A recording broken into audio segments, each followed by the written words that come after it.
ndabasuhuje. Niwe muhanzi w'umunyarwanda uzukize kurusha abandi.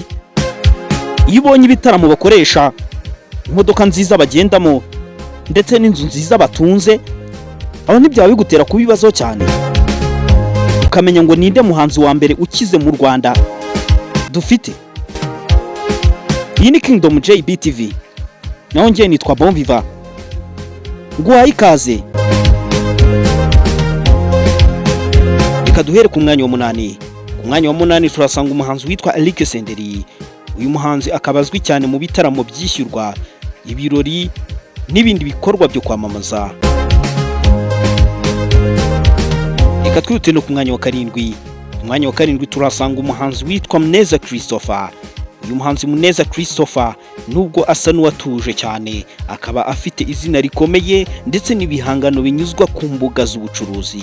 Uyu muhanzi rero akaba abona amafaranga atubutse. Mwanya wa 6 turasanga umuhanzi w'umuraperi witwa Riderman. Uyu muraperi akaba ari umucuruzi cyane, afite studio ndetse n'ubucuruzi bijyanye n'umuziki. Ibingibi bikaba bimushyira ku mwanya wa 6 mu bahanzi bakize hano mu Rwanda. Mujye ku mwanya wa 5 turasanga umuhanzi w'umunyarwandakazi witwa Dore. Uyu muhanzi akaba yaracuruje cyane, akaba yaragiye akorana n'ibigo bikomeye hano mu Rwanda. Ibingibi bakaba ari byo bimuhereza kuba afite amafaranga atubutse hano mu Rwanda. Akaba ahagaze ku mwanya wa 5. Ku mwanya wa 4 turasanga umuhanzi ukomeye cyane kandi yanditse izina, umuhanzi witwa King James. Uyu nguyu yakoreye amafaranga menshi cyane mu gihe cyatambutse, kandi yagiranye amasezerano n'ibigo bigiye bitandukanye bikomeye. Uyu muhanzi amafaranga afite ndetse n'inganda afite nibyo bimushyira ku mwanya wa 4 mu bahanzi bakize hano mu Rwanda. Gusa mbere yuko tujya ku mwanya wa 3, ndagusaba gukora subscribe, ugakanda na like, cyabana byiza ugakora share kugira ngo kino kiganiro gisangiza abantu. Ariko ikindi ngusaba, niba hari comment ushaka gutera, yitere, hanyuma tubwire tuhamwibeshye bitewe n'amarangamutima yawe. Utubwire tunyamara mba numva uyu nguyu ari waba ufite amafaranga kuruta abangaba. Ariko ibingi biturimo tuvuga ni ukuri, dushingira ku bikorwa abahanzi bafite kandi bitari ibanga. Reka twihute no ku mwanya wa 3. Umwanya wa 3 turasanga umuhanzi ukomeye hano mu Rwanda, afite izina, yubatse ibintu bigiye bitandukanye, imirimo nayo yatangiye kujya yishinga. Nta kabuza mu gihe kizaza ashobora no kuzisanga ku mwanya wa mbere. Umuhanzi witwa Bruce Melody. Uyu muhanzi arakomeye cyane, yubatse izina hano mu Rwanda. Uyu muhanzi yagiranye amasezerano n'ibigo bigiye bitandukanye kandi bikomeye. Reka noneho nkubwira abantu yagiranye nabo amasezerano bakomeye hano mu Rwanda. Yagiranye amasezerano n'ikigo cya Big Arena, agirana amasezerano na Pyramus, ndetse yagira ngo nkubwire ngo numwe mu bahanzi binjiza amafaranga atubutse ku mbuga nkoranyambaga hano mu Rwanda. Bruce Melody ntabwo asanzwe. Ku mwanya wa 3 ndagira ngo nkwibutse neza, ku mwanya wa 8 twasanze umuhanzi witwa Eric Senderi. Ku mwanya wa 7 twasanga umuhanzi witwa Muneza Christopher. Ku mwanya wa 6 twasanze umuhanzi witwa Riderman Riderzo. Nimujye ku mwanya wa 5 twasanze umuntu witwa Dore, umuhanzi w'umunyarwandakazi wirwanyeho bishoboka. Ku mwanya wa 4 twasanze umuhanzi ukomeye hano mu Rwanda witwa King James, ari mu bahanzi bakize hano mu Rwanda.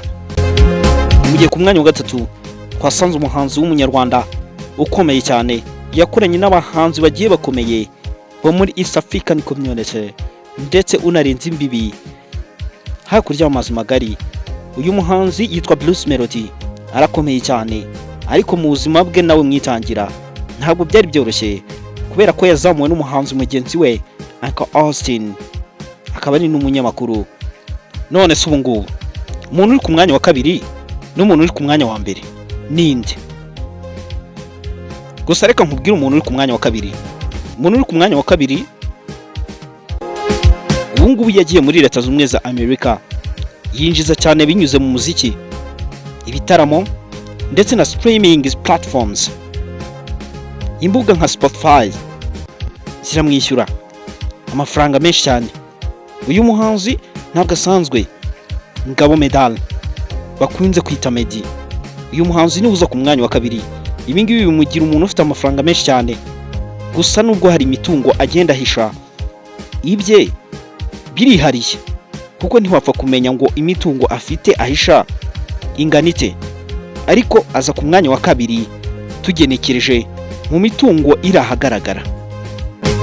Gusa nyine igihe kirageze ngo nkubwize ukuri, nkubwire umuhanzi ukize hano mu Rwanda urusha abandi bahanzi ku rwego rutavugwa, ariko nagira ngo mukubwire. Ku mwanya wa mbere azwi ku rwego mpuzamahanga, akunze gukora ibitaramo hanze y'igihugu cy'u Rwanda, muri Leta Zunze Ubumwe za Amerika, ibihugu nka Canada ndetse n'ahandi hagiye hatandukanye. Ni umuhanzi ukize hano mu Rwanda, afite amafaranga byumvikana byo, afite amafaranga ava muri YouTube. Urwo ni urubuga nkoranyambaga ashyiraho ibihangano bye, urundi rubuga ashyiraho ibihangano bye kandi rukamwinjiriza amafaranga rwitwa Spotify ndetse na Dore. Izi mbuga ziramwinjiriza cyane. Uyu muhanzi nta wundi Tiger B bakunze kwita The Ben. Uyu niwe muhanzi w'umunyarwanda ufite amafaranga menshi cyane, abandi babona nk'umuntu w'umukire udasanzwe. Uyu muhanzi mu minsi yashize yagiye gusura inka ze.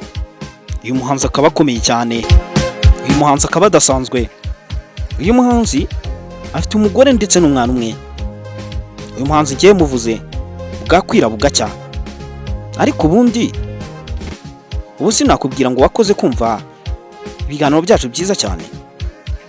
Iyi ni Kingdom JB TV, naho ngiye nitwa Bonviva. Cyo ngushishikariza, ndagusaba gukora subscribe ndetse no gukanda like, byabiri na ngombwa ukankorera share.